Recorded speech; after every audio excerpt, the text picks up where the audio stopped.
Hey there, I'm Ari with the Tech Buyers Guru, and I'm back with a review of Thermaltake's A500 aluminum and tempered glass case. Now, this is a fully tricked out system that's running in this case right now, but to give you a better feel of what the case is really like, I thought I'd walk you through an assembly video. So I took a number of clips that I previously recorded as part of an assembly guide and spliced them together to kind of focus on the features of this case, really a walkthrough of what it's like to build in it. So let's get into those clips. It's a little bit disjointed, I apologize in advance, but hopefully it will give you a good sense of what it's actually like to use this case. And then I'll be back in a moment to give you my final conclusions on this case. All right, I'm back with the Thermaltake A500 case. I'm going to show off a couple of its really cool features, and then I'm going to get into the process of setting it up for the assembly of the PC. Now, of course, being a high-end case, it has tempered glass panels. It has them on both sides of the case. It looks cool, and more importantly, it actually makes it a lot easier to get into the case when you want to adjust something or install something. Now, when you're assembling the case, of course, you want to take these off, and this has some really cool offset hinges. They're really easy to remove. Okay, so I just pull that off and I'm going to set it aside. Hopefully I will not break it in the process. Alright, so we've got those two glass panels. I'll remove the other one in a second because I want that off as well. Now I do want to show a couple of features in this case, as well as some things that I personally am not going to use in this build. So really cool features that you're going to find in a high-end case, and I'll move this a little bit forward here so we can focus in on the case. What you've got here are things like rubber grommets for your cable assemblies to pull through. In fact, we see some of the pre-installed cables coming through here as well. You have rubber grommets here down here as well, and actually that's really important. A lot of cases don't have pass-throughs for cables to come up through the power supply shroud, but this one does right here, and that's a really cool feature. The other thing I want to show, of course, is this hard drive cage. I'm glad, kind of, that Thermaltake includes it. I have no interest in it, so I'm going to take it out right now. Got my screwdriver. I'm going to show you how this comes out. Hopefully it's pretty easy. And of course, what's so important about this now is that you get much better airflow through the front of the case, right? This chassis has two pre-installed fans. As is common with Thermaltake cases, they're kind of in the wrong place. And I've actually talked to Thermaltake's project manager about this, or they're actually the PR manager, and he doesn't know why they do this. These fans really should be higher in the case because there's very little cooling going on down here where this fan is sending half of its air. Yes, the power supply is down there, but the power supply actually can get air through the bottom of the chassis or through actually the top, depending on how you orient it. I'm going to show you how I orient it when I get to the power supply. But these fans, I'm going to want to take them out. I'm going to take them out, and first thing I'm going to do is move them up. Now in this assembly video, I'm actually going to be replacing them with the RGB fans that Thermaltake provided. But I'm just pointing out that this is a bad default position because you're losing at least 25% of your airflow to, just basically sending it into your cables down below, which is just not a good use of airflow. And also, most of your hot components are going to be in this section of the chassis. That's why you want that wall of air coming through here. So really the only fan doing any good is right here. I'd want to move these up. So I'm going to do that in a moment. Let's flip to the back of the chassis. Now Thermaltake has done a really nice job in terms of bundling these cables from the factory, and there's a lot of them. Even though this case has no RGB, you do have a lot of cables because you have your up on top you have USB Type-C, which is, let's see, one of these is going to be the Type-C. I don't know, one of these blue ones is. Then the other is just the two standard USB 3.0s, and then you also have a USB 2.0, and then your audio and your audio cable, your audio mic and headphone jack, and then you have your front panel connectors here. You also have 2 fans. Like I mentioned, these have 3-pin connectors. All right, so they're right here. And there's actually 1 fan in the back as well.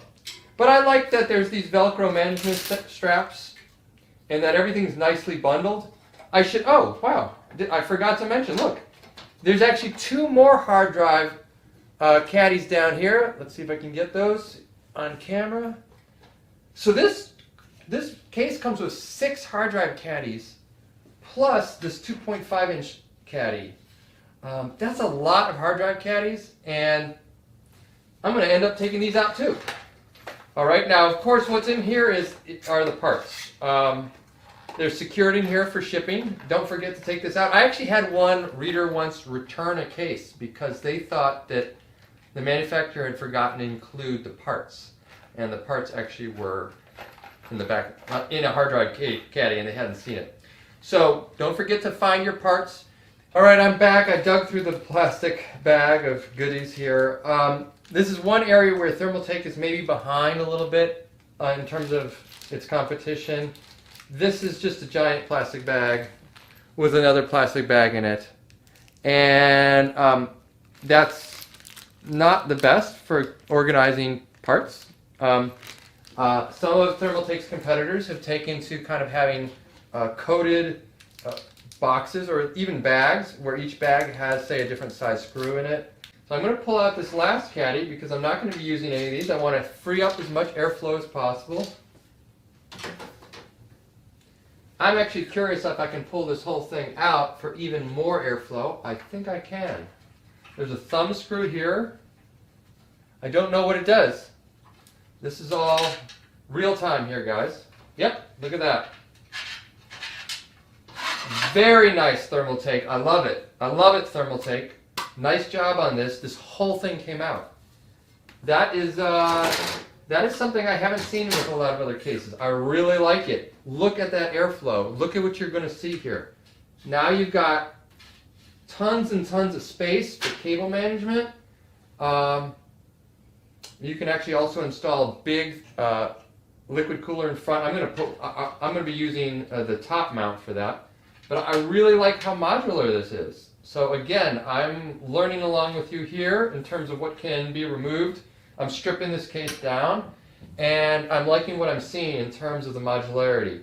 You can mount the fan facing up or down in this case because it has vents on both the top and bottom of the power supply shroud. Not all cases have that. In fact, most cases do not have this venting here. I don't know if you can see it from, I'll tip it forward a little bit. There's this nice venting here. That's a really nice touch from Thermaltake. Most cases don't have that. Frankly, it's not necessary because with this case being elevated off the ground so nicely, you're probably better off just having the fan intake from the exterior of the case because then it gets fresh airflow and is not reliant on airflow coming in through the front of the case, and also won't intake hot air expelled by, say, the video card. This is actually really cool that I can have that on there on that bracket, pull it out, and still have these nice captured screws, these nice heavy-duty thumb screws that they're using here. The thing I wanted to do is show you how to remove the front panel. This is something that is complicated on lots and lots of cases, and people get very nervous. They're going to break something. And I'm going to look at this case and see how it works. Oh, that was pretty simple, right? You just have to tug at it, really, and hope that it doesn't pop the plastic. It has these kind of, yeah, that was pretty easy. Came clean off, all right? Nothing broke. It has these little plastic tabs that fit into some little latches here, and actually that was relatively easy. I'm impressed, Thermaltake. Nice job on that. So there it is. I pulled these off. Now remember, I'm going to be removing these fans because first of all they're positioned incorrectly from the factory, and I'm actually going to be replacing them with 2 Thermaltake fans up here, 2 RGB fans, and then I'm going to use a Noctua fan down here. All right. I still have this in my hand. Look at that. That's solid aluminum all the way through. This is not just a piece of plastic that has some kind of laminate on it. It is not just a thin layer. That's solid aluminum. And that's one of the reasons this case costs as much as it does. I think it retails for about $250. This is a quality piece of material. That costs money. All right, without further ado, I'm actually going to position the case down here on the table so you can get a look at the case itself and where we're going to be installing this 360 millimeter liquid cooler as well as its array of 120 millimeter fans. Before we do that though, one thing I want to mention is the top of this case actually pops right off, and I've actually done that already. I can show you. This has pop rivets just like the front of the case. Alright, there's always a little bit of wrestling involved when you're building a PC, and I just had to wrestle this into position. I really had to push it around the EPS power cables down here, and then also really had to route a huge mess of cables. These are now, all this stuff is coming out of the back of the case. I'll have to manage it later. But now all we're really concerned about is screwing this into place. In the case you're going to have in the fan package, you're going to have a number of washers and small screws like these. They're very common. Most liquid coolers will use something like that. You're going to put one screw through the washer and then affix it through the top panel of the chassis. Of course, we again have 12 of these, so I'm not going to bother you with how this works. Other than to say, make sure you line up the cooler with the rails. There's actually dedicated rails. Here you can see where these screws go. You'll see another line of rails here. This is for a 280 millimeter cooler. So that's a wider cooler with bigger fans. That's not going to, those aren't going to work here. So you have to push it all the way down so that it's at the lower rail for a 120 millimeter base cooler. And then the other slot is down here where I'll be attaching the other set of screws. Now, one thing to mention about this is that this cooler is literally as long as the top of the chassis. A lot of manufacturers will advertise that their cases can fit radiators on top, which they cannot do.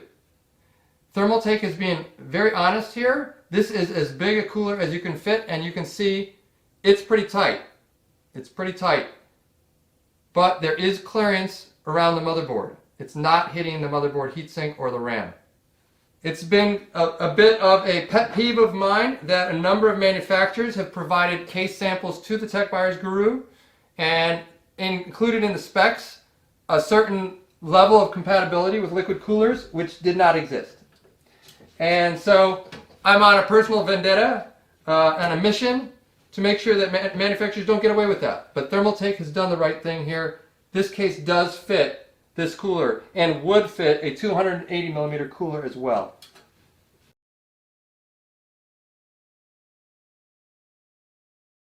They have a Type-C connector up top, but it's not a USB 3.1. It's a USB 3.0, and it's this one. Single cable. That's for my single Type-C connector. This is the dual USB 3.0. That's for the two USB 3.0 Type A connectors. So I actually thought that my motherboard would need a Type-C connector. But in the end, this case isn't using a Type-C cable. It's using a Type A cable.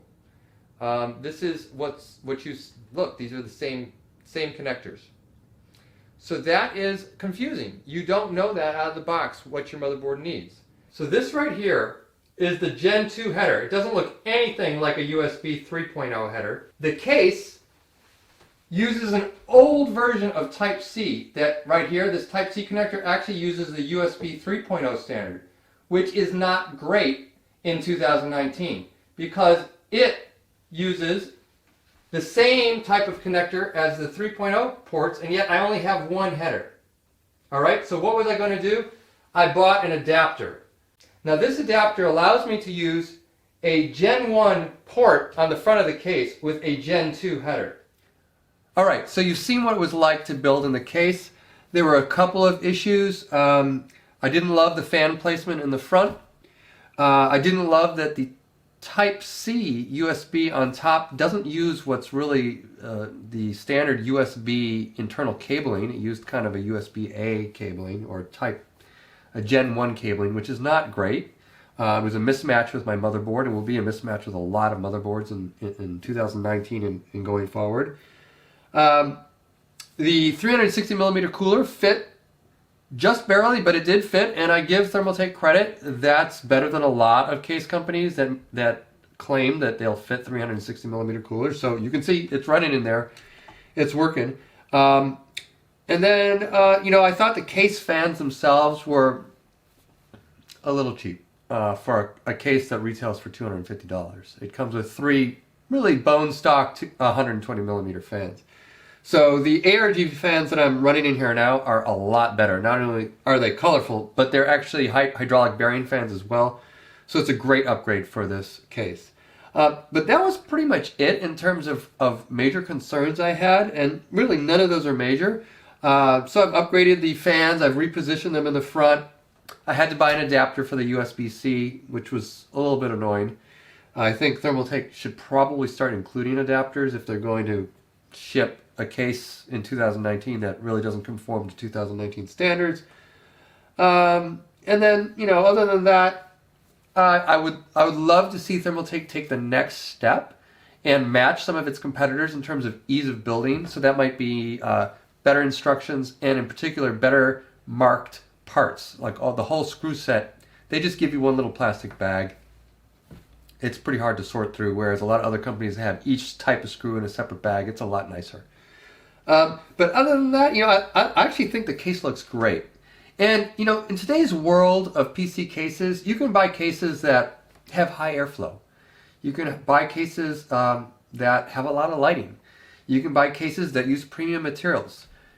You can't always get cases that do all of these things. So I could claim, hey, the cooling of this case isn't the best I've ever tested, which is true. I've tested several cases that have better cooling, including the H500P Mesh from Cooler Master, or the Primera PM01 from Silverstone. But they don't have aluminum fascias on the front and top. So this is a premium material. It looks different. I know that other reviewers will focus on performance. That's not what I do. I've used high performance cases. I've used high style cases. I think that this is a really good compromise. And one of the reasons I believe it works well enough is that I can tell when this system is heating up and under load that there's a lot of hot air coming out the top and the rear of the case. And that tells me it's exhausting, that the system is getting rid of that excess heat. So I'm really not concerned. My temps have been totally normal. This GPU, this air-cooled 2080 Ti, never goes above 80 degrees Celsius. My CPU sits around 80 degrees as well when it's maxed out with the liquid cooler. That's fine. You want a super high airflow case? Go buy a super high airflow case, but don't expect really premium materials on the front and sides. This is aluminum glass. I think it looks great. So I give Thermaltake props. I do believe the case is just a tad bit expensive given the quality of the fans that it ships with. But other than that, look, $250. I've already seen it come down to $220. I think that's a good start. I'd like to see it at $200. At $200, it'd really be a killer deal in terms of the materials you're getting, the quality you're getting, and the good balance of style and performance you're getting.